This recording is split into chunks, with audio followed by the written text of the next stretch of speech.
Let's get deep, going deep, Chad and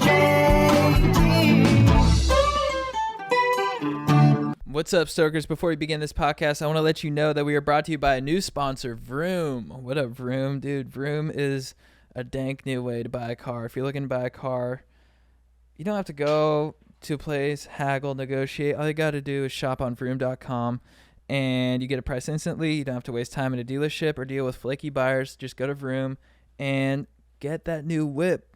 Vroom is entirely online. When you need to buy a car, just grab your phone, go to Vroom.com, and check out thousands of great cars. That's Vroom.com. We're also brought to you by the legends at Helix Sleep. What up, Helix? Thank you for being absolute legends and giving us the dankest sleep possible. Guys, if you're not on Helix, get on it today. It's the best sleep of your life. I really mean this. I guarantee. Take their 2-minute sleep quiz, and you're going to find your perfect fit. Plus, you have 100 nights to try it out risk-free, so got nothing to lose. Helix is offering up to $200 off all mattress orders and 2 free pillows for our listeners at helixsleep.com/go deep. We're also brought to you by the legends at Manscaped. Manscaped, Testing. thank you so much for keeping our 1, trims 2. cute, for looking after our hogs, for making sure that our dinks are looking fresh and clean, because it's time to nut up or shut up and take the easiest step to looking sexy this summer by using Manscaped. They got the Ultra Smooth package. Make sure you have the proper care down there. Boxers 2.0 give you the perfect stage to show off your new look. Get 20% off plus free shipping with the code GODEEP at manscaped.com. That's 20% off plus free shipping with the code GODEEP at manscaped.com. Stay fresh, clean, and smelling good with Manscaped. We also are on tour, going to North Carolina, South Carolina, Hawaii, Chicago. We got a new Boston date coming, November 8th. New York. We're coming to Nashville, Las Vegas. Get your tickets at chadandjt.com. We also got shows in LA. What up? Let's start the show. Ooh, mama. Let's tuck the mangina and let's order the wings. What's up, Stokers of Stoke Nation? This is Chad Kroger coming in with the Going Deep with Chad and JT podcast. I'm here with my compadres on Thomas. What up? Boom clap, Stokers. And we got Jake on the sticks. What up? What's up, guys? We got Jack right here, manning the laptop and the socials. Got a full squad in studio. Yeah. You got your Modelo's? Yeah, I love these. I think this is my favorite beer now. Really? I think I'm a Modelo guy. I like Modelo's good. You like the Modelo? Which one is that? This is the Modelo Especial. Right. What's the other one called? I think it's a color. It's like Negro or something that. I don't know, man. I don't know. What? I don't know what it's called. What'd you think I meant? I thought you were scared of saying Negro. Yeah, I was a little nervous. Look, Because you're like, I don't know, man. once the camera turns on. Scary world out there, you know. Words are a fucking... I'm doing a bit about this where it's like it is. I think, some people think we're like too sensitive about it. Yeah. Some people think we're not sensitive enough. I see where both sides are coming from. Yeah. But I do feel like sometimes Who thinks we're I not can't. sensitive enough? Who thinks we're not sensitive enough? A lot of people. Really? Yeah. Like who? Like half of Los Angeles. Us? No, not us specifically. Oh. The culture us. Oh, the yeah. royal us. Like, what? Get out of your head, dude. No, I was like, I think we're pretty like. I don't know. No, we're sensitive half dudes of Los for Angeles. sure. Yeah. That's motherfuckers. No, not us. No, you're very sensitive. Yeah. Sometimes I'm insensitive. I think it's important. Everyone Yeah. has a duality in them. Has both sides. Yeah. I think you got to travel somewhere if you want to be raw. Right. That's what my bit's about. Oh yeah, I like that bit. I thought you were you. talking about a new bit, like. No, the bit I've been doing where I use the Yeah. R word. Yeah. But sometimes it makes people sad, which I understand. I love it. It fires me up. Thank you. Yeah. Yeah, it's a topsy-turvy world. It is. It's interesting. Things change. But you know what hasn't changed? The What? fair. Is this a segue? Yeah. You went to the fair, right? Yeah, I went to the fair. Which fair did you go to? That hasn't changed in 20 years. It's the exact same kind of ride. Is that how long they've been doing it? I think they've been doing it like... Yeah, because I remember like from when I was 100 years. like 6. Yeah. Yeah, but I just know from when I was a kid, I haven't been in like 20 years. And I loved it as a kid. And it was just so much fun. Like the rides are so much fun. And I went and I was like, I wonder if this is gonna have the same effect on me as when I was a kid. And I love it just as much, maybe even more. I got a foot-long corn dog.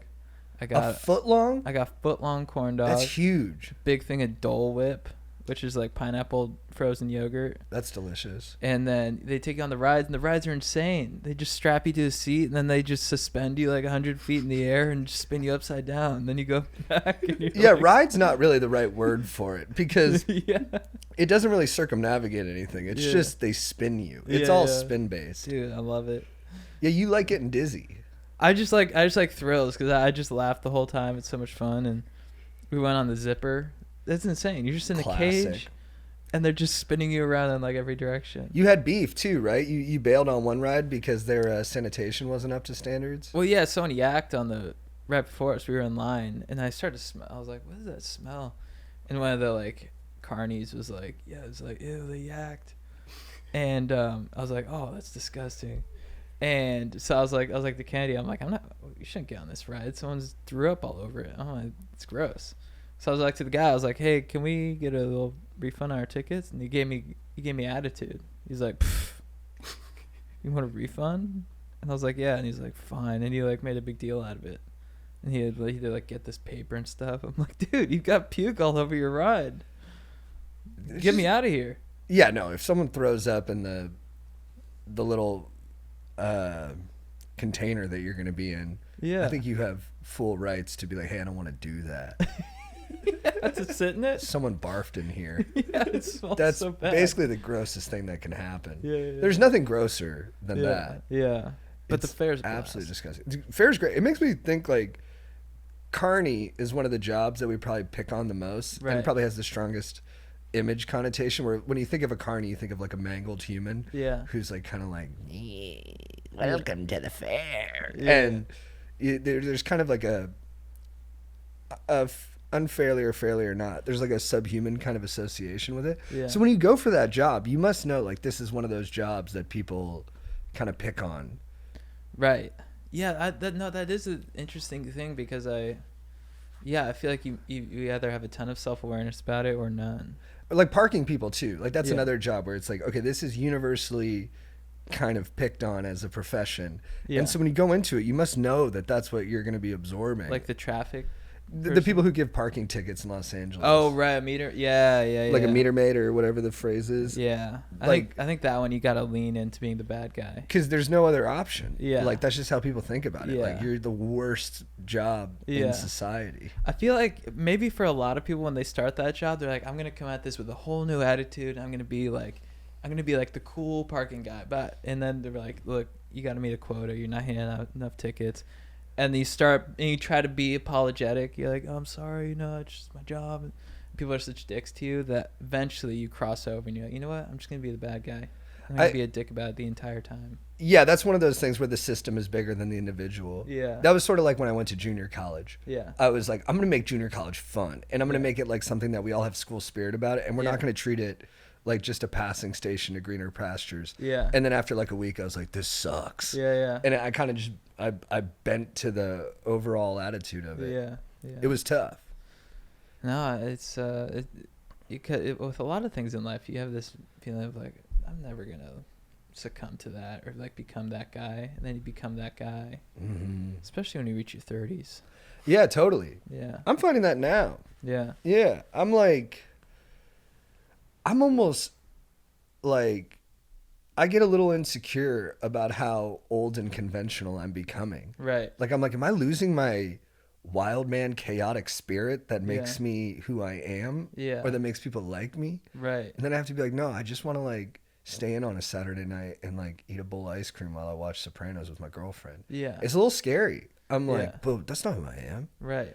No, I'm driving too fast and I'm going from place to place just careening off of people. Yeah. In life, not in my car. Right. And then but no, that's who I am now. Yeah. I'm 34.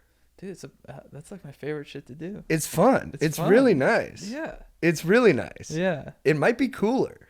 I think it's cooler. Yeah, I just worry like maybe I won't like have like I won't be as like strong a spirit if that's my life, but I don't think that's true.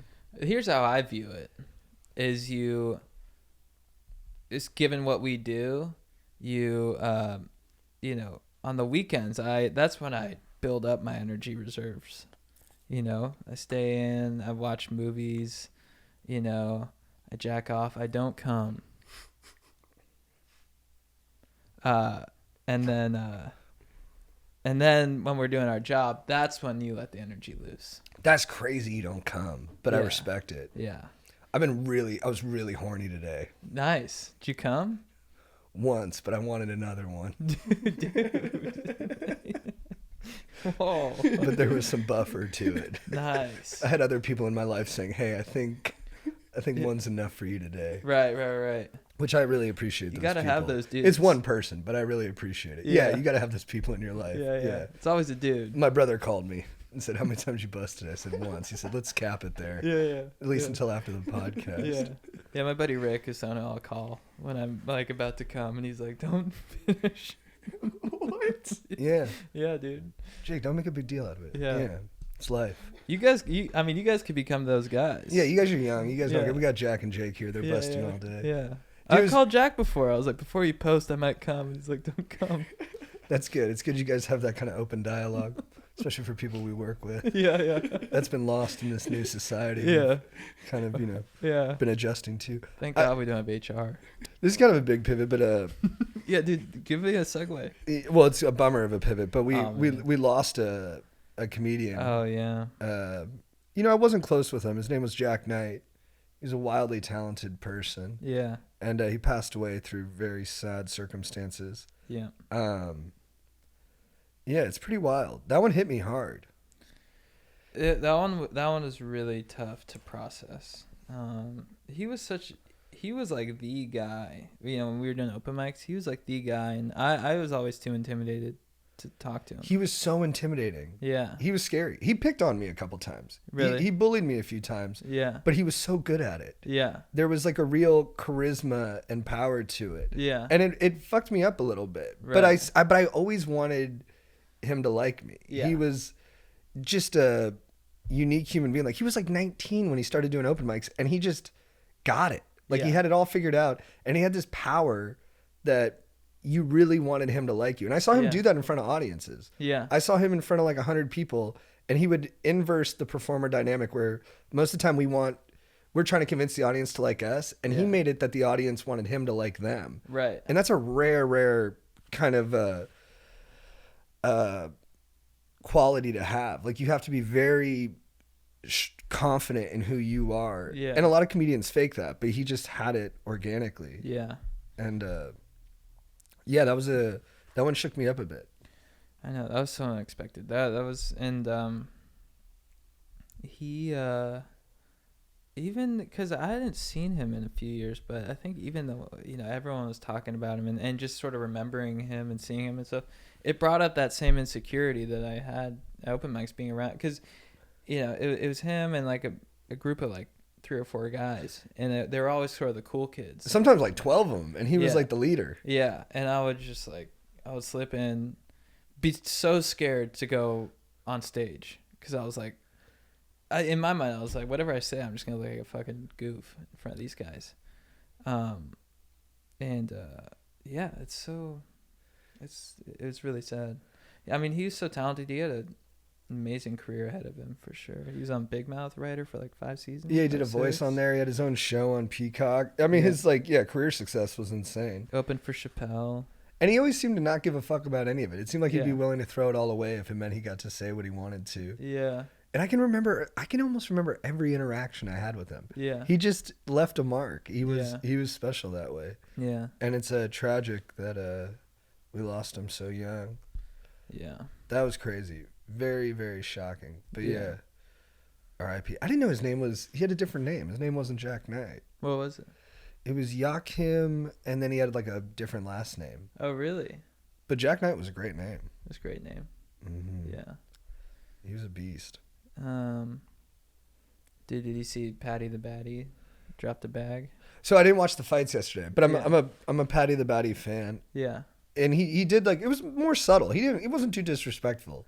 No, yeah, it wasn't like the most dominant bag, but the fact that he did it It's pretty amazing. And he had been talking about it in the pre-fight. Dude, the fact that he talked about, I literally like he talked about it and he did it, and like people were starting to tag me and stuff, you know, because they know how passionate. Most I am. messages I've ever gotten, people were like, "You have to cover this, dude." Yeah, I know. Yeah, and I got so many messages about it because him talking about it and stuff. I had that sort of rebellious thing in me of like, because so many people are telling me to talk about this, I don't want to talk about it. Yeah. But the fact that he starts to feel like they're feeding you vegetables. Yeah, the fact that he said he was gonna do it and he did it is pretty unbelievable. And then he gave a post-fight interview about like how we need to be more honest about our feelings, and like he said, "I'd rather have my friend cry on my shoulder than not be able to see him a week later," or something like that. Right. He's crazy cool. He's like a well-intentioned, like down-to-earth Conor McGregor. Yeah. Because they're from kind of the same region, but he comes at it from. The thing about Conor that was always so special is that he was like, "I'm going to be the greatest in the world. I'm going to change the fight game. Yeah. No one can stop me." And he made it happen. Right. But with Paddy the Baddy, he's more, there's a modesty to him. Yeah. And it's cool. Like, there's a lot of the same charisma, but he's coming at it from a much different angle. Yeah. And Jack, you're saying that his opponent, he liked the teabag. Yeah, he was smiling. He was smiling. Oh, during he the smiled when he got teabag. teabagged? That's charisma. I mean, it's huge for the movement too. Underrated thing about the teabag, and something that I've always appreciated about you, is that I think a lot of people think that the teabag's about domination and ownage and humiliation, and it 100% is. Right. Exactly. But what makes it okay to me is when the person who's getting bagged likes it. Yeah. And you love getting bagged. Oh. And so for Paddy's baggee to co-sign it, that's huge for the movement. You know what I mean? Because it's consensual at that point. Yeah. I mean, the movement's taken off. It's been a wild ride, and I'm excited to see where it goes. I know, I do. There's something about it. It's just so fun. There's just like a putting your nuts a on someone's head. childish kind of spirit about it that I find so fun. Is like as an adult, and also I would enter the UFC and get dominated by him just to get teabagged. You know, that would be. That's a huge sacrifice. I'll hit up Dana White right now and be like, dude, just put me in the ring and do it. DM I'll be like, hey Paddy, just don't fuck up my face. Like, put me in an arm bar and I'll tap out, and then you can just bag me, dude. Smart. Because I don't want to get my face fucked up because, you know, I like to act. Anyways. Like 15 seconds in, you're just laying on the ground. Dude, yeah, you know what? I would actually, they'd ring the bell and I would just fall. Dude, have you been watching this Andrew Tate's guy's videos who took over social media? I was just introduced to him 5 minutes before the pod. What'd you think? I have to watch more. I mean, he's like an insane motivational guy. Yeah, he's just super like old school kind of like hardcore about male-female roles, where he's like, the man is the provider, he is the protector. Yeah. He is the one who has to be powerful and in control, and the woman has to be there to support that. And then he goes farther and farther, and he's like, dudes can bang other chicks, chicks can't bang other dudes. Oh, really? Like, dudes are smarter. Actually, Portnoy pushed back against him. Really? And it was really interesting. Yeah. Like, they had like a little, I mean, he's kind of playing a character, he's amping it up a bit. Yeah. But or a lot, but he was like, I think men are smarter and better in pressure situations, and Portnoy was like, I don't think that's true. He's like, I think men have higher IQs, and then Portnoy looked up who had the highest IQ in the world just on Google, and it was a woman. Oh yeah, for sure. Tate just kept rolling with it. Yeah. But I didn't know he had created this kind of pyramid scheme where he hires people to hire other people to keep pushing his clips on social media. So when I got back on TikTok just to track one of our videos, I just got a deluge of his videos. Right. And I was telling my girlfriend, I was like, yo, I'm getting like all this like toxic shit. I don't know what the fuck's going on here. Yeah. But it turned out he had gamed the system. Like he figured out a way to make it so his clips are always getting pushed. Right. Which is pretty brilliant. Yeah. I know I saw one clip where he's talking about how sleep is for the weak. Hilarious. And he's like, you say you're tired at night? I say I'm going to work. I will not have sons who are too busy buying NFTs and saying, oh, I made a little bit of money, and have skinny little arms and go to crypto conventions and be dorks. I will not have nerds as children.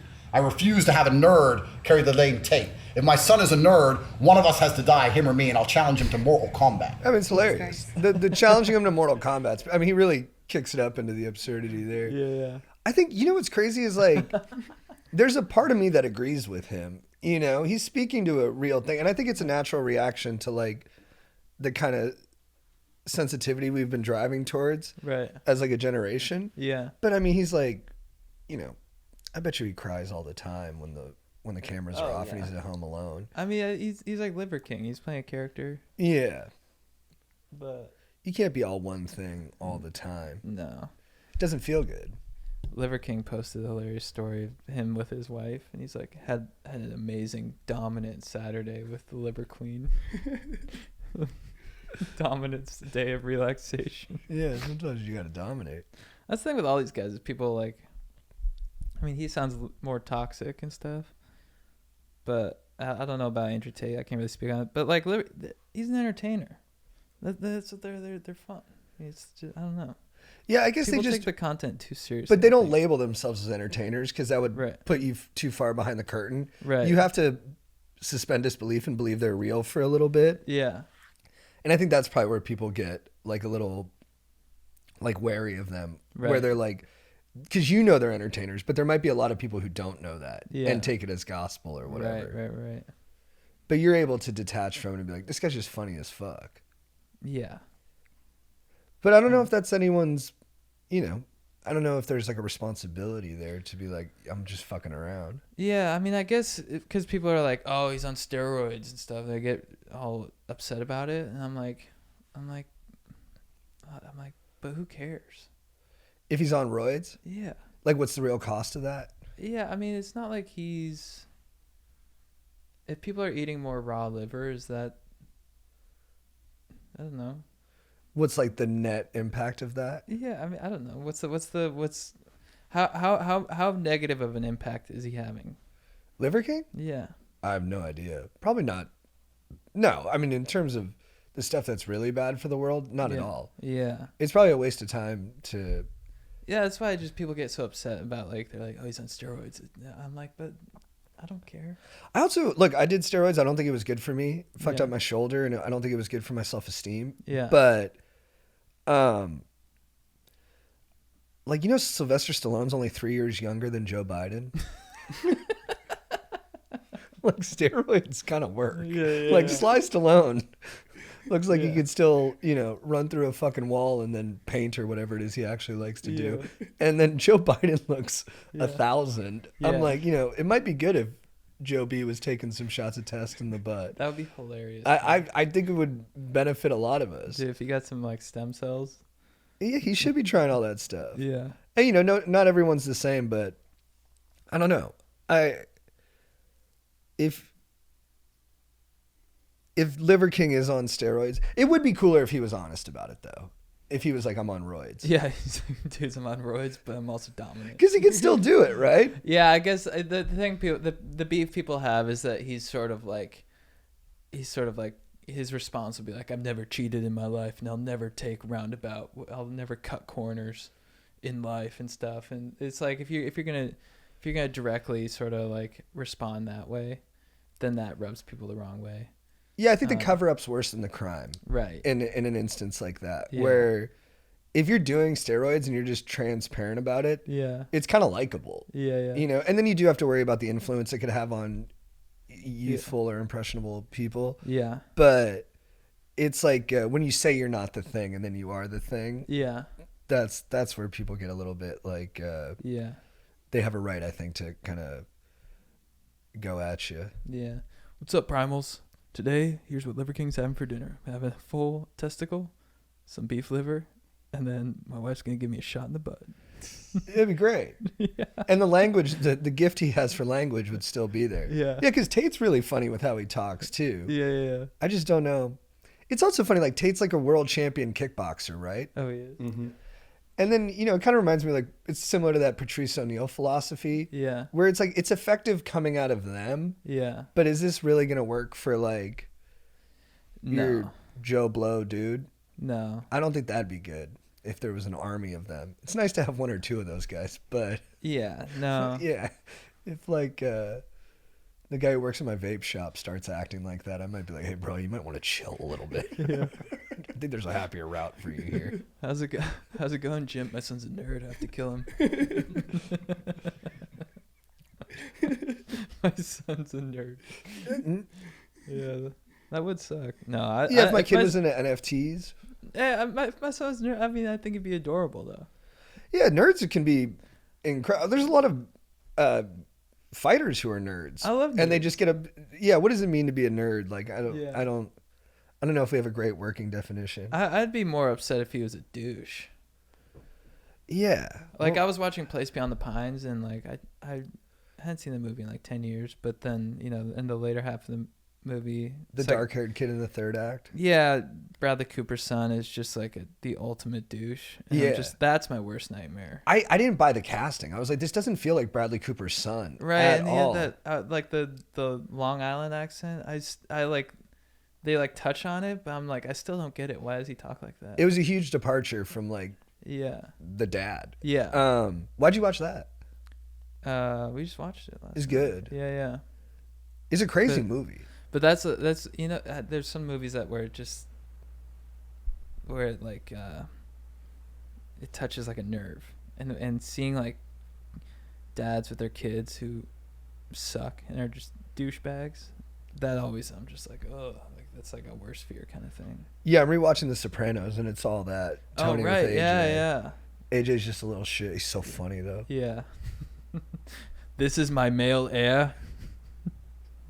He just slaps him around, Yeah. and like he just always has the dumbest response to everything. Like he gets back from DC, Yeah. and his dad's like, "How was DC?" He's like, "It was cool. They had PlayStation in the hotel rooms." Yeah. And he's like, "That's your takeaway from going to the nation's capital?" And AJ just looks at him and is like, "Yeah." Yeah, dude, yeah. I don't know. I watched Andrew Tate battle gamers on Twitch, a live stream, and he was calling them nerds the whole time. Yeah. But they're all like multi-million-dollar like entertainers. Right. So like, how do you classify them as nerds? Like, Yeah. what's that? Yeah, I there's don't just know. always money in calling someone a nerd, right? Well, yeah, that's the thing too. I don't know, like. Like that's always gonna work. No, it's hilarious. Yeah, it's just funny. And nerds they're dominating today. True. I think they always have, right? I mean, I'm reading the it's gonna come up later, but I'm reading like the Teddy Roosevelt and William Taft book. Like, Teddy's a badass, but he's a huge fucking nerd. How so? He's just like bookish, and like his like optimism and can-do attitude. It's like impossibly nerdy. Right. Like he's always like, I will do my best today, and I will try to connect with as many people as possible and make Right. the world better for the people who come tomorrow. Right. And it's amazing and inspiring, but it's also Yeah. you're kind of like, all right, just take it down by half, bro. Like relax. Yeah, But it's that nerdy like kind of wide-eyed approach to life that I think made him, Right. the huge historical figure that he is. But it's not like cool when you read about it. You're not like, oh, this dude's like laid back and fucking doesn't give a fuck. Right. Yeah. It's That's like, cool in high school. And then it's not. No. Yeah. Depends. Depends. Yeah, there's like a cool confidence that's cool. But also, there is if you're like good at what you do. Yeah, oh for sure. But yeah, there's a delicate balance there. I think. Yeah, that's the thing is like, how do you classify people as nerds? Like, how would he even say his son's a nerd? Unless Yeah. it's like what, I don't know. Right. Yeah, do I know an out and out nerd? And how, yeah, and why would they be a nerd? Just because they're like good at technology or what? Yeah. Or they're into like, I guess when I was growing up it was like Dungeons and Dragons Oh, and yeah. like Doctor Who and stuff like Yeah. that. But I don't know, a lot of sexy guys are into that shit too. What's that one game? That South Park made fun of? Oh, World of World of Warcraft. Yeah, that was huge when I was in high school. I do know this though, like a lot of people I know who were bullies in high school have become very happy, compassionate people in adulthood. Right. And that's always interesting to me. Yeah. Like, and I think that's the best way to keep bullying the people you bullied in high school is to become a happy, well-adjusted adult. Yeah. Yeah. Because they probably expect you just to stay a butthead for the rest of your life. Yeah. And then they have to check up on you on Instagram. They're like, he's fucking happy with a family. Yeah. And he's like sweet and supportive of his wife. Yeah. No! No! You put on a lipstick like Steve Buscemi and Billy Madison. Oh my god. Kill list. That's the way to do it. And it's like they pull your Facebook page up, and your kids like going to a soccer game, and then that trauma just like comes back to them when they were like a freshman in high school playing soccer. Yeah. Yeah. You like talk shit to them. Yeah. Oh my god. Soccer players used to get picked on. I mean, they were cool, but the football players would always pick on them. Call them grass fairies. Really? Yeah, they call them grass fairies. That's hilarious. And then there was almost a fight. Yeah. The soccer team won like the CIF title. Yeah. They threw a big party. Yeah. And some football guys showed up, and I don't know where the beef was coming from. Dude, this is a fucking hilarious story, actually. So, my buddy was like the king badass football player. Yeah. And he had a busted shoulder, so he had like this like sling that had like a refrigerator compartment right here. It looked like that at least. Yeah. Strapped to his arm, and he shows up to the party, and the soccer players are high on their horse because they just won the title. And like all the cutest girls are there. It's like a banging party. Yeah. The dad who owned the house was like a maniac. He like put his head through a door later. Yeah. And then did bench press with us. He was fucking hilarious. Yeah. And then the football players show up, and the soccer players are like, all puffy chested, like, hey, you can't be here. You have to leave.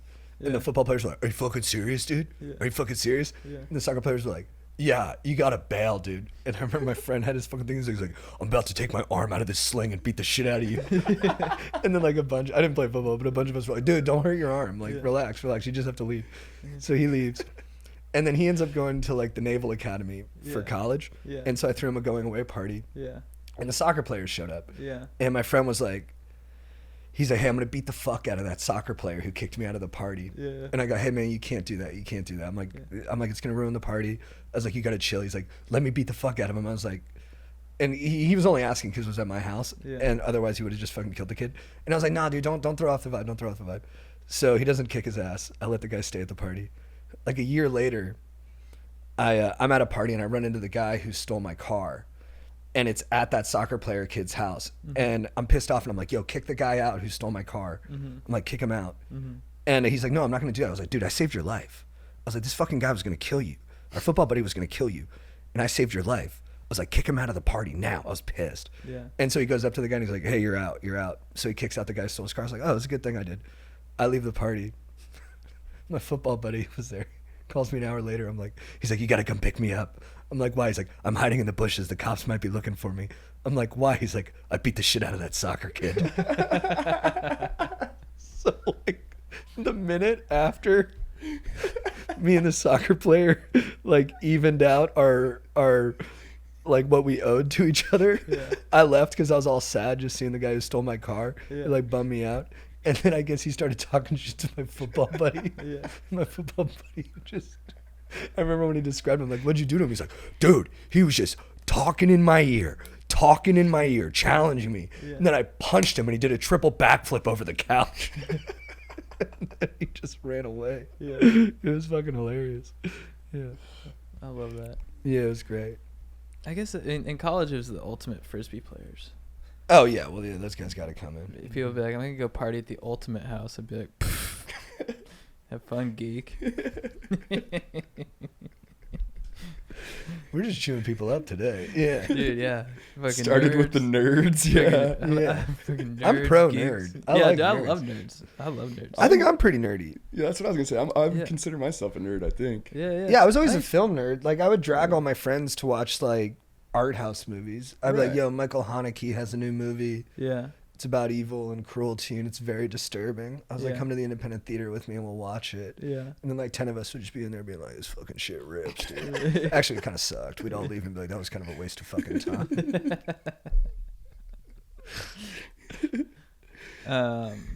Dude, I've been listening to this book about it's Oh, yeah, you're pumped on this. yeah, it's about it's sort of like this historian is sort of talking about the next 100 years in terms of geopolitics. It's crazy.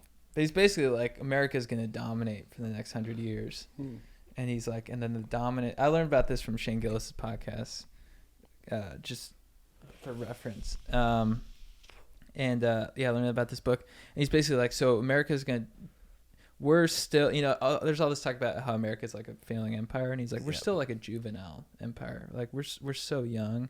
And we're in this sort of like identity crisis phase, which is why we have so much internal conflict.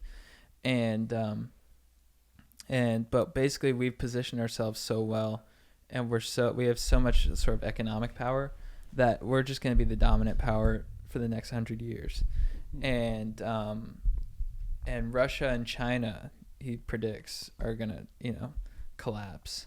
Even though everyone's sort of like worried about China, but he says that China's going to collapse, and the dominant powers in the next 100 years that are going to come up are Turkey, Poland, and Mexico, because we have a declining population. The birth rate is going down, so for the first time in history, the population is going to start decreasing, which is actually a bad thing. It's going to create kind of a crisis. And so now we're sort of, we'll get to a point where we'll need so many sort of immigrants for labor that we'll start paying immigrants to come to America to work. Whereas now people are sort of like, we need to close the borders kind of thing, or there's that sort of, now it's gonna like shift where we're gonna like have to like begging people to come. Yeah. Why does he think China and Russia are going to collapse? He said that Just a lack of like individualism there. Well, the thing with China is that it's such an unstable kind of power that when they open their borders up to trading and to exports, I believe, the coastal part of China becomes really prosperous and rich, but the sort of interior, the whatever the fuck, The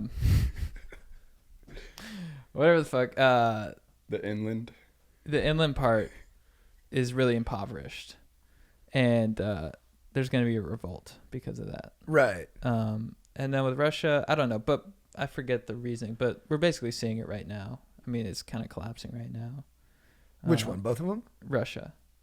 Because their economy is Over just expansion and stuff like that. Well, yeah, just from their invasion of Ukraine, their economy is just taking a massive hit. And good, dude. I'm rooting for it. yeah. Yeah. Us staying on top and them taking a hit. Yeah, it was really interesting.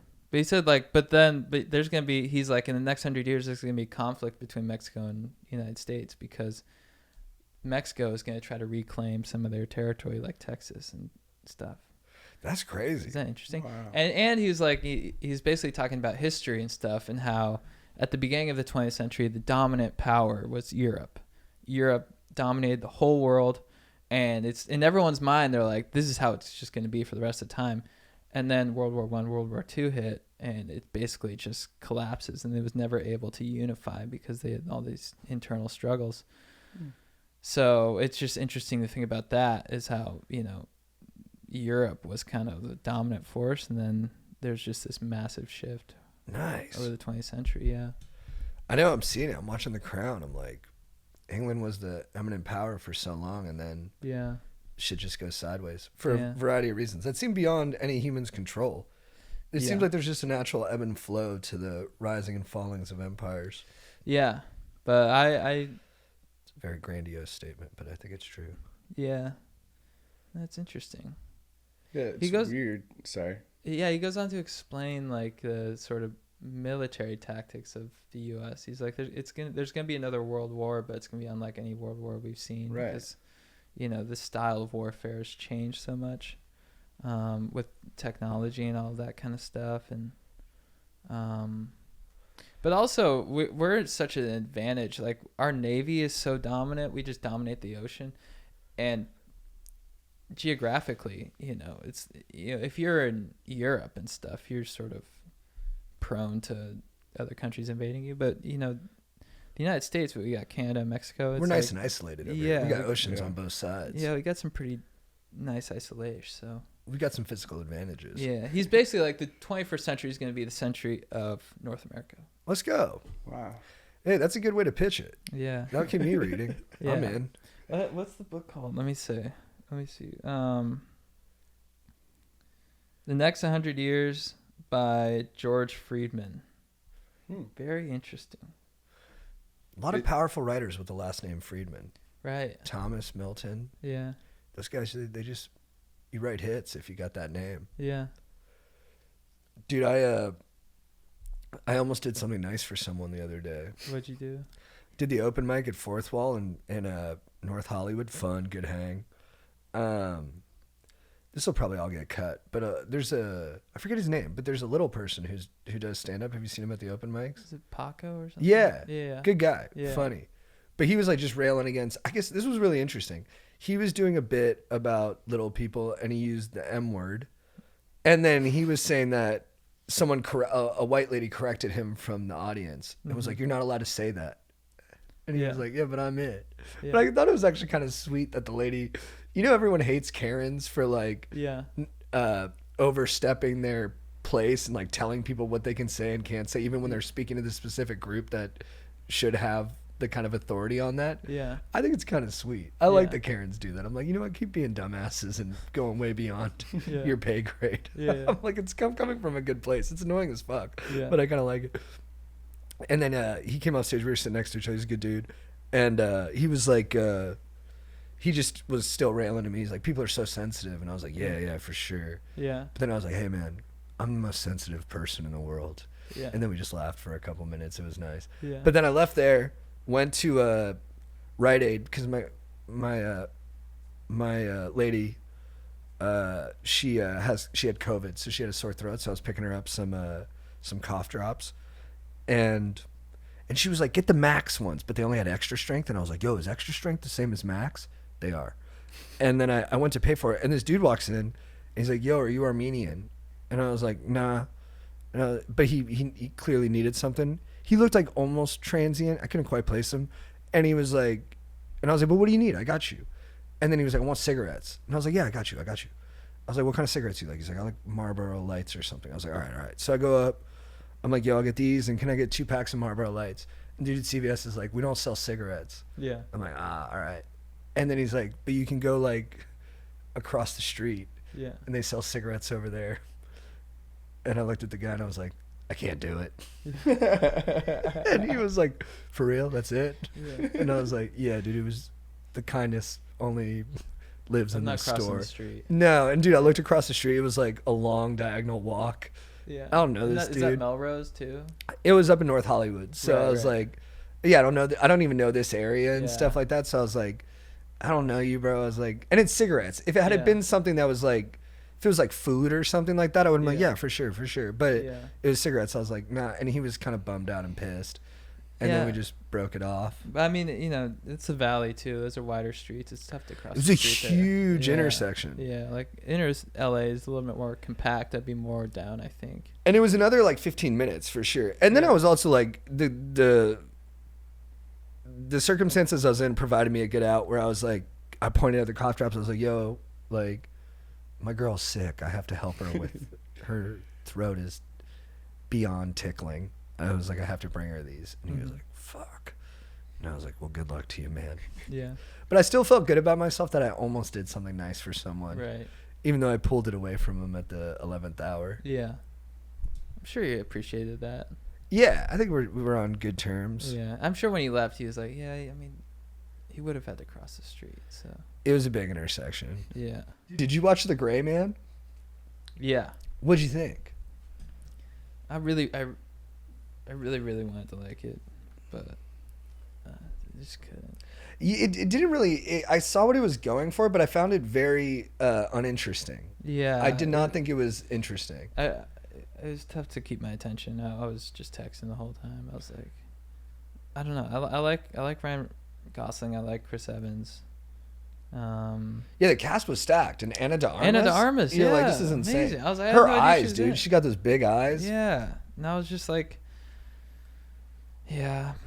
It The was a action bummer. scenes weren't that compelling. Like, it was crazy the stuff they shot, where it was like the camera would be like up above, like coming down, like straight vertical, and like Yeah. fireworks going off while dudes are punching and kicking. Yeah. And I was just like, it's just not doing it for me. I think it was a cool concept to begin with the idea of like they take like an inmate and like make him like a Super soldier. it's sort of like a Born Identity kind of thing. or totally, whatever. totally. But I don't think the story didn't work enough to where I actually gave a shit about Ryan Gosling, and then I didn't think Chris Evans as a villain didn't really work for me, and some of his dialogue was just so That's what I found bad. too. Like the Yeah. cadence of it was good. yeah They said everything in a witty way, yeah but there actually wasn't actual wit in the text. yeah I had a friend who was like that. Yeah. He'd say everything in a witty tone where he'd be like, "Oh, really? Is that what you think?" Yeah. And I was like, "What the fuck are you even doing, dude?" I was Yeah, like, "You're just saying blasé sentences in like the rhythm of wit." I was Yeah. like, "That doesn't count." Yeah. And that whole movie kind of felt like that. Yeah. It felt like it was written by a college baseball player who thought he was smarter than he was. Yeah. I was really rooting for it too. That's a good analogy. Yeah, that's who the guy is. Oh, really? Yeah, and you know what? One of my friends who played college baseball is going to think it's him. I'm not talking about you. I'm talking about your really good friend. But you're in the clear. You're funny as shit. Oh, dude, you know I've been chatting with via DM just as Tom Holt. I saw this, dude. Yeah, dude. Yeah, one of the greatest humans who's ever lived. Dude, we just DM all the time. We're just stay focused, king. Because he screenshotted you. He screenshotted you. Yeah. Dude, he's the best, man. He's the best. And he's so a great fun, friend dude. to have because he's a doctor. Yeah. So Yeah. he's full of information, and then Yeah. he's also just like the most fun guy to talk He's to. so fun. Yeah. He's a good dude. And a hilarious, like, dude, so he's an ER doctor. Yeah. He's like 6'2", long blonde. He looks like Thor. Yeah. And then but he can save your life in a moment's notice. Yeah. He's coming off like a double shift at the hospital, and then he's playing in a volleyball tournament today. Yeah. That's why I was like, stay focused, king. OC's finest, dude. The best OC has done. And to the baseball player thing, if you're a young buckaroo and you play baseball and you can throw or hit, go to UCI and play under Danny Babona. That wasn't him I was talking about earlier. Yeah. Danny never feigns wit. He's himself all the time, which is one of his best qualities. And on top of that, he's a hell of a coach. So if you're going to go play college baseball, do it at UCI. They should call it UC Newport Beach because it's right there. And if you're lacking moisture during intercourse, check out Douglas Lubricant. The best in the biz. They got tons of flavors. It's strawberry, tangerine, vanilla, anal. It's good. Wow, that was crazy. You didn't on the fourth one. That was interesting. Yeah. Yeah. Playing with the Almost broke. structure. Almost broke. I was like, No, you never braked up. Don't fucking laugh, You dude. never This is a braked. serious company. All right, let's get into some cues, dude. What's up, Stokers? I'm interrupting this podcast to let you know once again that we are brought to you by Vroom. This new sponsor, what up, Vroom, is a way to buy your new whip online. You don't have to go to a dealership again. You can buy your car entirely online and have it delivered straight to you so you never have to go to a dealership again. No haggling, no negotiating, no people telling you, oh, maybe you should go with this one. I really wanted to go with that one. Oh, maybe you should go with the orange one. Really wanted the red, okay? Because Vroom is entirely online, and that's what I'm talking about. Instead of going to a dealership, you can buy a car from home or a park, or even as you listen to Going Deep with Chad and JT. Literally anywhere else. You can browse thousands of cars in one place. Never have to haggle, negotiate. It's entirely online. So next time you need to buy a car, just grab your phone, go to Vroom.com, check out thousands of great cars. That's Vroom, VROOM.com, Vroom.com. We're also brought to you by the legends at Helix Sleep. Helix, thank you for providing us with the dankest sleep possible. Namaste. You guys, I got a Helix mattress, and honestly, I was like super happy with my mattress. I was like, I don't need a new mattress. I am good to go. And then in comes Helix with the dankest mattress ever. It's firm but soft at the same time. Best sleep I've ever had. And all you got to do is take that 2-minute sleep quiz, get the perfect fit for you. They got soft, medium, firm mattresses, great for cooling. If you sleep hot, and mattress is great for spinal alignment. They even got a plus size mattress for plus size sleepers. And the quiz just takes 2 minutes. Highly recommend Helix. Get on the Helix train now. If you're looking for a mattress, take the quiz, order the mattress they match to, and the mattress comes right to your door, shipped for free, and it rolls out. It's sick. And you don't need to take my word for it, dudes. They were awarded the #1 best overall mattress pick of 2020 by GQ and Wired Magazine. Just go to helixsleep.com/go-deep. They have a 10-year warranty, and you get to try it out for 100 nights risk-free. Helix is offering up to $200 off all mattress orders and 2 free pillows for our listeners at helixsleep.com/go-deep. That's up to $200 off all mattress orders and 2 free pillows at helixsleep.com/go-deep. Finally, we're brought to you by the legends at Manscaped. Manscaped, thank you so much for keeping our trims peeled, for looking after our hogs, for making sure their dinks are looking fresh and clean, because you got a dick, you got balls, you got a sack, and you've got a fupa. Maybe I can't say that. I don't know. You got the fucking pubal area, And you know what grows there? Hair. And you know what you got to do? Trim it. And there's only one company for that. It's Manscaped.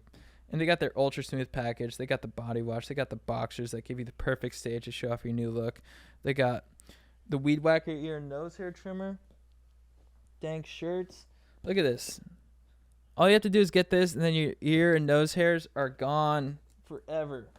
The Lawnmower 4.0. I mean, guys, if you're not on the Manscaped train, get on it now. They're the best. Get that dick and ball area looking good, and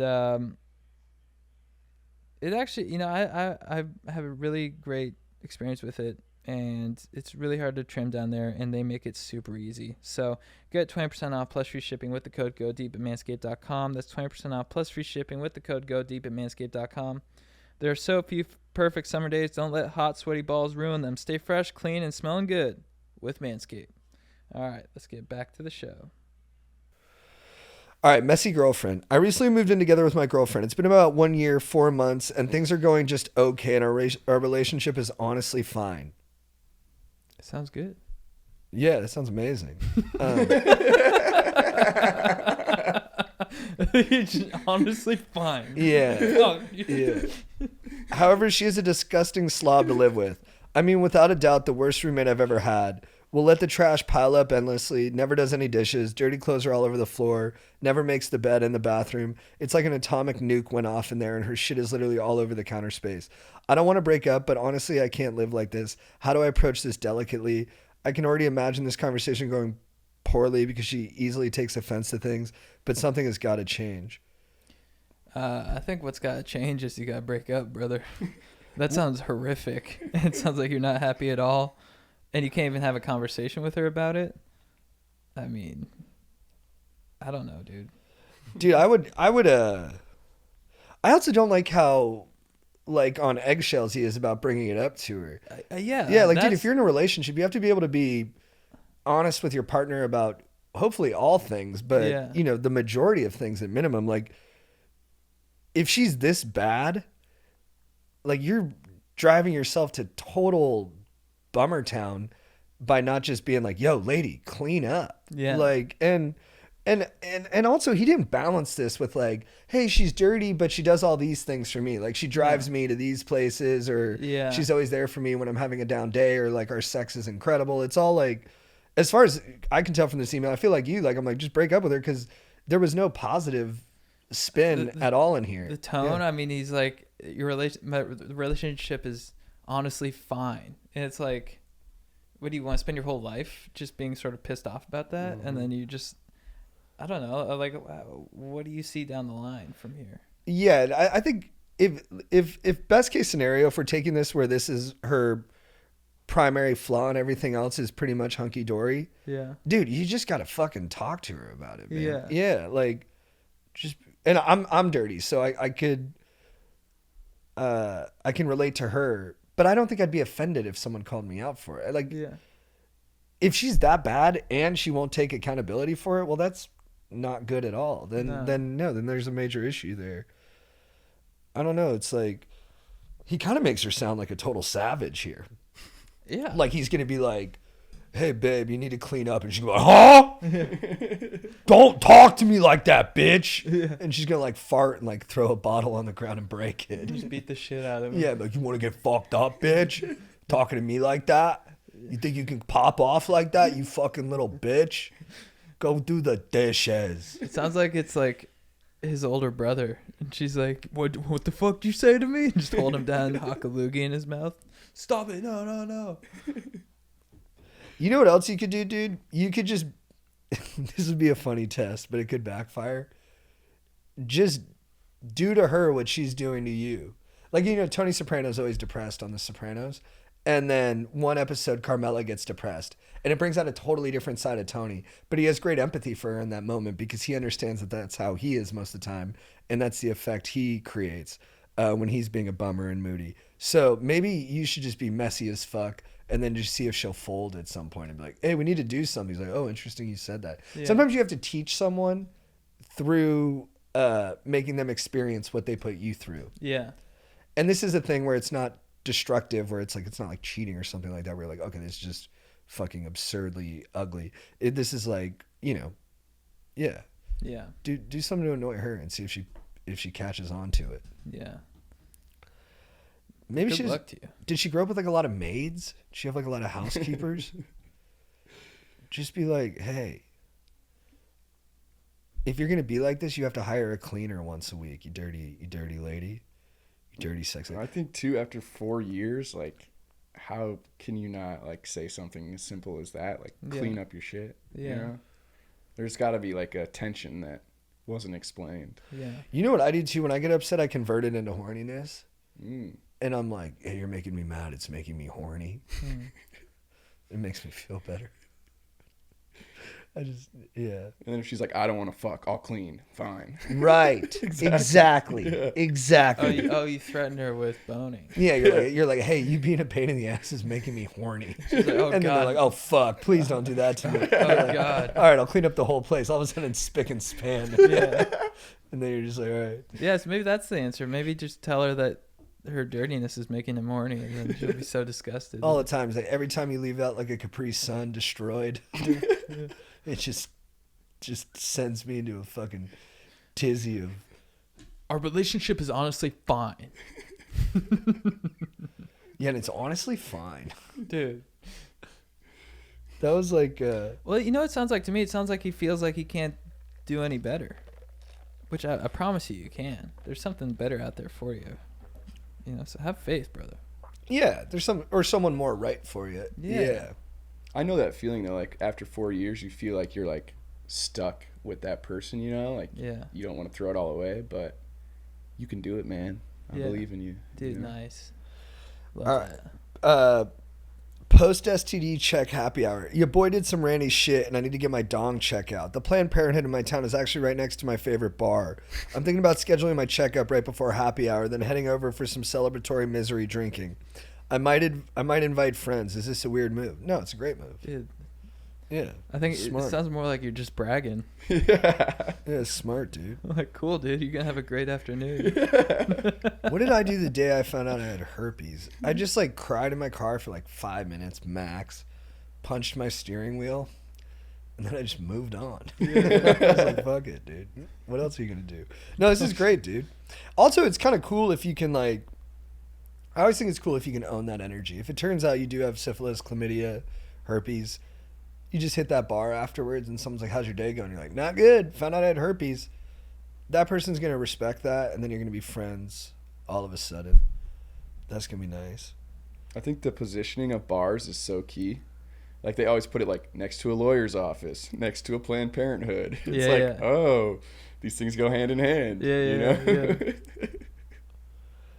know? Yeah, I love going to Planned Parenthood. I probably told this story before, but dude, one time I was at Planned Parenthood getting checked up, and they had a TV in there in the waiting room, and they were playing. It was on E, and they were playing an episode of Sex and the City, and this has like new meaning now because of the cultural moment we're in. But it was an episode where Miranda gets a abortion and is like crying about it, and I was like, worst possible setting for this episode. Remember I was sitting there like pretending to read a book, and I was like looking up the TV, and I was like, the fuck is going on? Like, why are they playing this episode? And I went up to the lady at the front desk and I was like, yo, you should change the channel. This is weird as fuck. Yeah. And she was like, I don't have control over that. I was like, all right, fuck it. Went back to my seat and just buried my head. I was Yeah. like, this is the weirdest thing I've ever seen. All right, next cue. I had my girlfriend of a few months rebound for me at the courts. Layups, free throws, threes mostly. I yanked a three and it blanked her beak real hard. She cried even though there was no external bleeding. She refused to keep collecting rebounds and sat in the car instead. Dump her? No. Question mark. What? Dude, I did one time I was, this is the dumbest thing I ever did. I was on a vacation with an ex. Like, we were boyfriend, girlfriend at the time. I was laying in bed and I just rolled over onto the remote. Yeah. And I just went, oh, and I flicked it. And then I just threw it up in the air, get out of the way. And then I just hear her go, oh! Yeah. Dude, I threw the controller, hit her right in the face. She was sleeping. She woke up and just started crying. Yeah. And I was like, oh, no. I'm so sorry. I'm so sorry. And I just like cuddled her for a bit. Yeah, I don't know, dude. If you hit your girlfriend in the face with a sports ball, I think you gotta, even if you don't feel like there was intention behind it, you still have to treat it like it was a huge mistake, and be kind and helpful. I think you should have been in the car with her, being nice to her after that, Yeah. and yeah, maybe give her a break. Yeah. I mean, if one of your values is that, you need a partner who can post up in the key, then maybe you should find someone who can do that. Yeah, just date your best friend. Just go date a guy. Or like Sue Bird or like Dinah Taurasi or something. Yeah, maybe you should hook up with Dirk Nowitzki. Why are you breaking up with me? You really just botched that rebound situation. It can be tough for athletic dudes, I think, sometimes to see someone physically fail. Yeah. Like they've never been taught how to be tolerant of someone who's not succeeding in that moment. Yeah. And you're like, no, it's a big part of life, dude. Things bounce off people's faces and we have to be there for them. Dirk Nowitzki. I'm going to pursue Dirk. Tim Duncan. I'm going to eat his butt. All right, last question. What job would you have? What job would you go for if comedy and creating dank videos were outlawed? I'd be an Imagineer at Disney. I would design their rides, and I'd come up with the dankest new rides, and I'd just fucking dominate that job. I would be a teacher. I'd be a high school teacher. That's what I wanted to do before I started doing this. But you hated school. I did hate school a lot and was a horrible student. Yeah. But I liked the mentoring aspect of teacher-student relationships. Right. I think that'd be cool. Yeah. I don't even know what subject. Yeah. I just like to give teenagers advice. Film. Oh, that'd be dope. Yeah. Yeah, if that was more of a curriculum in high school. Be a USC film guy. Yeah, but I think I'd rather do high school than college. Yeah. Because it feels more personal. I think I'd be a film teacher in an all-boys school, like at Servite. Right. That's what I'd do. I think that'd be really fun. That sounds cool. And you get to have like heart-to-hearts with teenagers and be like, hey, these choices you're making now will dictate the adult you become. What kind of person you want to be? You want to be an asshole or you want to be a good person? Yeah. And they'd be like, yeah, I want to be a good person. I'm like, all right, good for you. Get out of here, kid. Yeah. Stuff like that. That sounds nice. Show them weird movies. Trip them out. Yeah, that'd be really fun. All right, Chad. Who is your beef of the week? Dude, my beef of the week is we kind of touched on this earlier in the pod, but I was at the fair and the music was like kind of dubsteppy. And I was like to my girlfriend, I was like, this music is insane. She's like, I think you're just getting old. And I was like, oh fuck, dude, I'm that guy. Because Sebastian Maniscalco, he has that joke of like, he's like, you're getting old when you go into a club and you're like, is it loud in here? And that's why I was at the fair. I was just playing all this like EDM music. And I was like, what the fuck is this? It was driving me insane. I was like, this is what kids listen to? So, I don't know if that's a really beef. Yeah, it is beef with myself. I'm like, are you getting old? What the fuck's going on with you? So, yeah. Who's your beef of the week, Jake? My beef of the week is LA County. I'm not sure if I have beef with the council or the governor, but they banned flavored tobacco products. Which is probably good for me because now I'm not vaping. But also, when you quit vaping, it's hard to just go cold turkey. So, like, I like those Zins, those Cool Mints. Sure. And they don't sell those either. So now I'm just, like, getting headaches. And Wait, no. so all flavored vapes are gone? that's what, yeah, at least that's what I think. All the stores by my house, anyways. Really? Yeah, in LA County. That's what I've been told. So All you- the clerks are like, we don't sell these anymore. Interesting. And I'm like, okay. So what are those again? I have a flavored one. I have a Flume right now that's aloe grape. And, have you been able to buy that recently? I bought it 3 days ago. That's so When did you Let me try? look it up. I tried today just before I came here. Yeah, maybe I got in there right under the wire. I should enjoy this one Whoa. while I have it. That's crazy. So you have to get like tobacco flavor now? Yeah. Oh, I guess. So it doesn't effectively go into place until January 1st, 2023. But they voted unanimously to ban it, LA City Council, last week. So some stores must just be taking them off to kind of abide by those rules, I guess. But it doesn't go into effect until January 1st. Yeah. But that's my beef. So, but it's probably good for me, like I said. Quit vaping. Yeah, that's a good upshot. Yeah. It is like it does feel like are they doing it because kids are doing it too much? Is that I think the that was reasoning? the initial premise, was like all the flavors were towards Too kids. good. Yeah. They were too appealing to the like youth. cotton candy, or and some 18-year-olds like, oh, I love cotton candy. Yeah. But Yeah, I want to do a city council speech saying that we should be able to keep flavored vapes, but I'm too embarrassed to do it as myself, so I think I want to go in as a character. yeah. And I'll be French, and I'll be like, you cannot do this. We need our flavored vapes. They bring us joy, and of course there could be health, detrimental effects, but I'm an adult. I make that decision on my own. Right.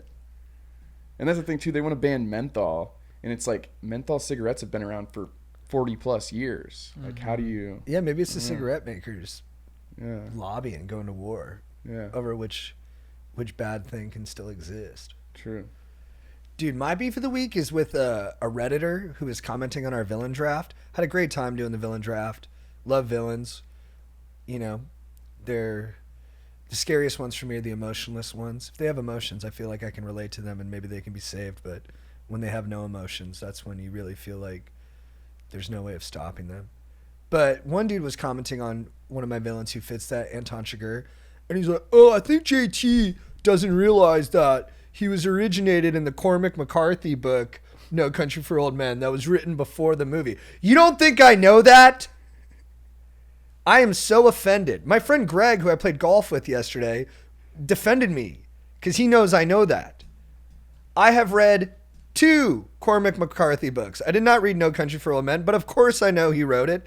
And one of the books I haven't read, Blood Meridian, I listened to an 1.5-hour lecture from a Yale summer school class about it on YouTube. So I'm more than prepared to speak on it. But to suggest, as a huge fan of the Coen brothers and of Cormac McCarthy, that I didn't know where the character originated, that fucking upset me. It upset me deeply. And sometimes y'all Redditors, you're very perceptive sometimes, and then sometimes you're way off. Way, way off. Like, they didn't believe that Kevin Fard legit named his kid Harrison Fard. Yeah. They thought it was a bit. The kid's name is Harrison Fard, dude. I swear to God. And I saw Kevin at that open mic I mentioned earlier, and he couldn't believe they thought it was a bit. And then he weirdly kind of forgot why it was even funny that his kid was named Harrison Fard. He's like, I don't even get what the bit is. And I was like, how do you not get what the bit is? You named the kid Harrison Fard. You're confusing all of us. So easy. Of course I know where Anton Chigurh came from. It's really, really offensive to suggest I didn't. That really upset me. All right, Chad, who's your babe of the week? My babe of the week is my girlfriend. She's moving in with Daddy. Nice. She's moving in with Kevin? Yeah. That's crazy. I know. I was like, why Kevin? Why not me? She's like, well, I respect him more. He's Daddy. And I was like, fuck, dude. I knew this would bite me in the ass. So yeah, she's moving in with Kevin, and hopefully I can visit. No, she's moving in with me this weekend. Yeah. Nice. Not this, it's Sunday right now, but next weekend. Sweet. And yeah, I'm excited. The same place you got now? Same place, yeah. Nice. And yeah, I think we're just gonna eat lots of ice cream, play board games, tan. I think we're gonna get a dog. We're gonna discuss why she respects Kevin more than me, and hopefully work through that. And then but I'm super excited, and hopefully a year and 4 months from now, I'm not writing an email to Joe Code, which is my favorite podcast. Just being like, yeah, it's fine, but you won't clean up. Joe, what do I do? So no, I'm super excited. I think we're gonna have a blast, and it's yeah, I've never lived with a lady before, so should be fun. Nice. Yeah. What are you most like? So you've never cohabitated with a lady? No. Do you have you been forecasting what that might be like? Like, what do you think are the benefits and potential Well, I'd say downsides? the most obvious benefit right now is that she lives in Newport, so it takes away that driving Be closer, yeah. thing.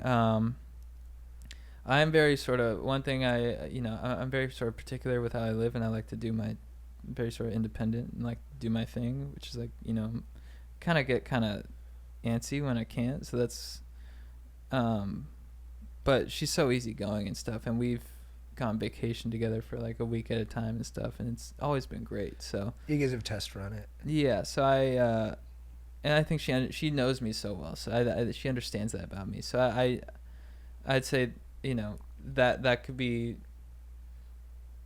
I think maybe something. I think that'll be fine though. I think you know, she works a lot, and I'll be able to still do my thing.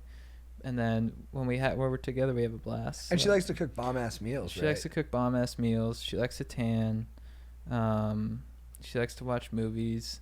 We just have a really good time together, so I think it's going to be fun. We can play video games. Ride those, you know, get bikes. We're going to get a dog. Sounds lovely. Yeah. Does she bag? Does she bag? Yeah, you said video games. Does Yeah. she play video games like Call of Duty or Halo? You know, we actually have never played video games together before, but okay. she'd be down to bag. for sure. Nice. Yeah. I think she's down to bag. Cool. Yeah, she'll drop sack for sure. Yeah. Jake, who's your baby of the week? My baby of the week is Travis Kelce. I went to Oh, hell a yeah. concert at the Wiltern, a guy named Mike, and Travis Kelce came on stage and shotgunned a beer, and it just like put the electricity in the building. Everyone was, I mean, I was already kind of lit, but I was like, give me another beer. Yeah. You know, so shout out to Travis Kelce. He made my night. Nice. Let's go. My baby of the week is Alexander McQueen, fashion designer. Tragically took his life in, I think, 2010. Dude, I went to the LACMA on last Sunday. Did the same rigmarole of seeing a lot of the same paintings I've seen, but they always have a new exhibit. And this one was Alexander McQueen.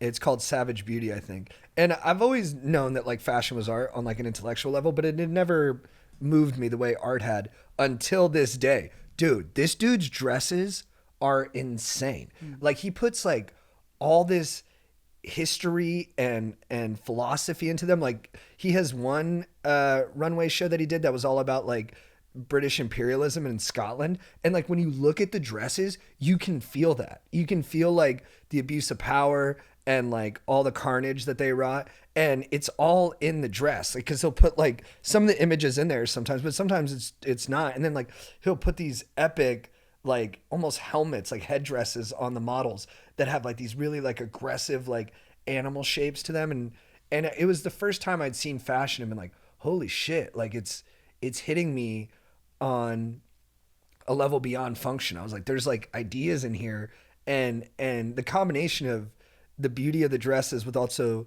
the crazy power of the ideas was like really, really moving. Then I watched his doc that you can rent on Amazon Prime. The dude was a fucking beast, man. Like he came from poor upbringing. His dad was like a taxi driver.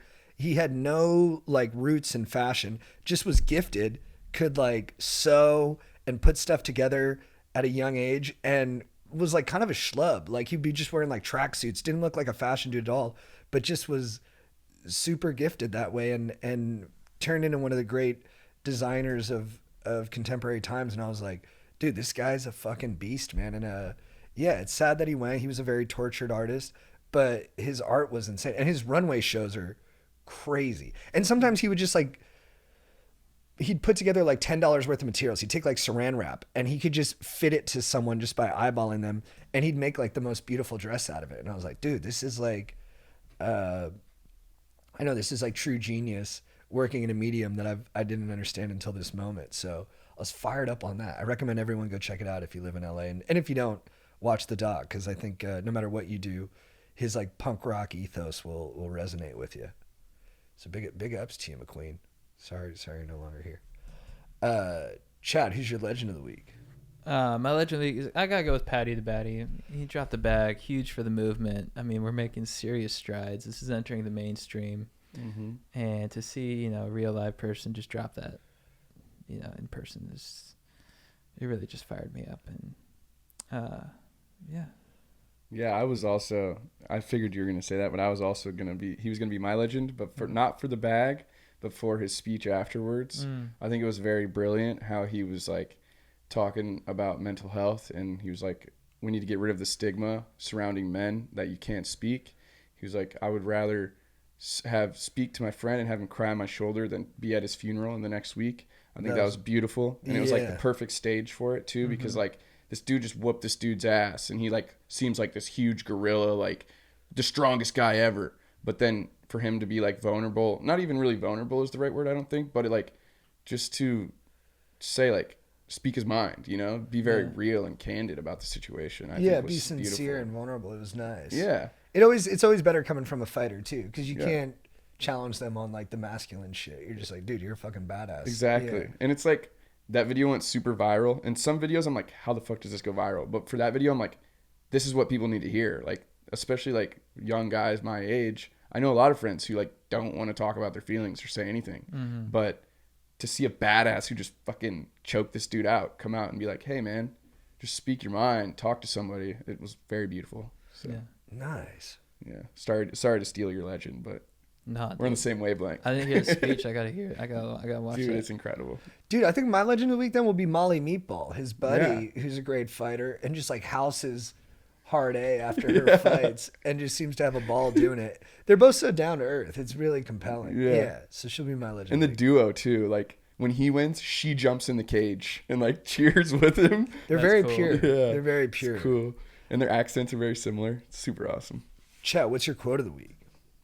My quote of the week comes from Johnny Knoxville. The gooch is the spot between your balls and your butthole. Nice. Nice. Jake, do you have one? I do have a quote. That's right. I don't know how much value I have in this universe, but I do know that I have made a few people happier than they would have been without me. And as long as I know that, I am as rich as I ever need to be. Is that By Keanu Reeves? Robin Williams. Right. So I think it's kind of like the way I portrayed it was like, you don't need money to be rich as long as you make the people around you better and happier. Nice. Mine is from the book I mentioned, the Teddy Roosevelt, William Taft one. This is like a usual experience for someone hanging out with Teddy Roosevelt, who's just such a character. Like the guy's just going full blast in every direction at all times. But this guy who's the U.S. Forestry chief, his name's Gifford Pinchon. He goes to hang out with them, and this is the paragraph. Pinchon's visit with Roosevelt was unforgettable from the outset. Quote from Pinchon, "We arrived just as the executive mansion was under ferocious attack from a band of invisible Indians," he wrote in his autobiography, "and the governor of the Empire State," this is when Teddy Roosevelt was governor of New York, "was helping a household of children to escape by lowering them out of a second-story window on a rope." So I guess he was playing like, Cowboys and Indians with all the kids there, and he literally was taking them from the top story of the house down on a rope. After rescuing his young pioneers, Roosevelt settled down to a long evening of food, drink, and conversation, punctuated by a spirited boxing match, in which Pinchot had the honor of knocking the future president of the United States off his very solid pins. The governor emerged victorious from the wrestling contest that concluded their visit. The alliance established that night would play a central role in future conservation policy. So Teddy Roosevelt invites over this dude who they both have the shared goal of, protecting nature. And how does Teddy hang out with him?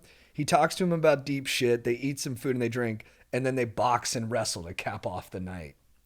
Wow. Psycho. I love it. What a great psycho. Chad, what's your phrase of the week for getting after it? My phrase of the week for getting after it.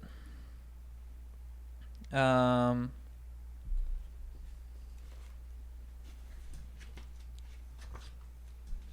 was gonna do that. Dude, I was listening to this Lex Friedman podcast with this Bishop Robert Barron.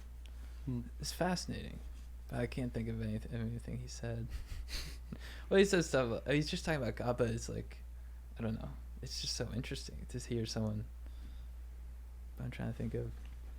He's talking about love. What's something he said about love? I don't know, but based on love, let's say my phrase of the week for getting after it is that love is the most important thing in the world. Nice. It's true. I had an old improv teacher Ari Vakaitis who would say that. He said love is the most powerful thing in the world, and we have 20,000 years of like established written work that supports that. Like 20,000 is the wrong number, but basically that every great song, every great book, it's all about the same thing. It's all about love. Yeah. It's a crazy thing. But that was the one of the, well, I listen to a lot of Lex Friedman podcasts, and a lot of times it's just it goes way over my head because they're just so smart. And, you know, Rogan is able to like put in layman's terms, but this is one where I was sort of like, I don't know, I was just fascinated by it because like I'm not religious, I'm not baptized or anything. I am into, you know, spiritual. I do think that's really interesting. But it was like there's something about here. This guy was like, it's really interesting to hear really kind of smart people who are religious discuss God in like ways, you know, you just hear things of like you need to like, he's like a God-fearing man and stuff. That's sort of, but to hear someone sort of talk about it from like sort of like a scientific kind of philosophical perspective is so interesting. Yeah, more nuanced. Yeah, not just like like the broad strokes that you get. Yeah, he talked in such like artistic ways. He's like God is to be. You know, it's, you think of Lord of the Rings and there's all the characters and stuff in there, but none of the characters inside of Lord of the Rings know who J.R.R. Tolkien is. But he's present throughout Lord of the Rings, talking about for him the idea of God is something that you can't put into human language. We can't conceptualize it because it's so beyond. Like, and none of the characters in Lord of the Rings could like really say who the author of Lord of the Rings is. You know what I mean? Yeah, it's like trying to explain to a dog what a computer is. Right. Yeah, I think. I don't know. Yeah, I don't know. Yeah. Jake, you got a phrase of the week? Yeah, my phrase of the week would be it's not about the numbers, it's more about the trend. So I think this could be about like your life or your content in general. Like it's that this video gets 1 million views. It's about that it's better than the last one, and you keep getting better over time. Yeah. Which is good for me to hear because sometimes I get bummed out if something that I make doesn't get a lot of views. But I know that I put more effort and it looks better than the last one I made. So It's all about the journey. right, Yeah. Similar, exactly. Yeah. The journey. Yeah. That's like doing open mics and stuff. It's like when you just know you're just making progress. Right. Like if I think about myself where I was 2 years ago, it's like I would have never even thought I'd be here. It's crazy. You know? Yeah. So it's, I wouldn't have thought you'd be here either. Yeah. I didn't know you. yeah, exactly. It seemed unlikely Yeah. that someone I don't know would be here, Yeah. but it feels right. So get after it and keep chasing it is what I'm saying, you know? Enjoy the process. Yeah. Yes. Dude, my phrase of the week for getting after it comes from, I talked about him last week, Sam McClory. He was a magazine publisher in the 19th century. And he's recruiting this great writer, Lincoln Steffens, to his mag. And he says, your TR article, meaning Teddy Roosevelt article, is a Jim Dandy. That's how he described it. He said it's a Jim Dandy. And then I Googled Jim Dandy, and it means something excellent of its kind. Wow. Yeah. A Jim Dandy? That's a Jim Dandy. It's something excellent of its kind. Interesting. So that's a nice phrase of the week for getting after it. Let's go have a Jim Dandy night tonight, huh? Nice. How'd you and her get on? Was it a Jim Dandy? What year was this? When do you think he said that? Like 1890? Wow. That's how they used to say someone was legit sick or dying. Yeah, They'd say exactly. Jim Dandy. Yeah. And I think we missed that a little bit. The evolution of phrases. Yeah, like today you might say that was chill. That Right. article on TR was chill. But back then they'd say it was Jim Dandy. That's With a little dash between the Jim and the Dandy. That's awesome. I like that. I wish I called soda pop. Yeah. I wish I grew up saying pop. It's a I Midwest thing, right? Yeah, I Yeah. did my whole life. You said pop? Yeah. You have sprinkles or jimmies? Sprinkles or Jimmy's. In somewhere. That's me, yeah. That's you. Yeah. East Coast. Yeah. Yeah. Yeah, Like, it's dude, not can I get some Midwest. jimmies on the vanilla? Get some Jimmy on that. When I moved out here, I served tables, and I was like, "You guys want any pop?" And they were like, "Where are you from?" Yeah. Like, Iowa. Yeah, it's a weird place. Yeah. We're going back. Yeah. We're going to be out there in a couple weeks. Oh Yeah. yeah. Excited to see Iowa up close. Yeah. All right, dudes. I think that's it. That's fun. That was fun. All right, fellers. All right, bros. If you need advice,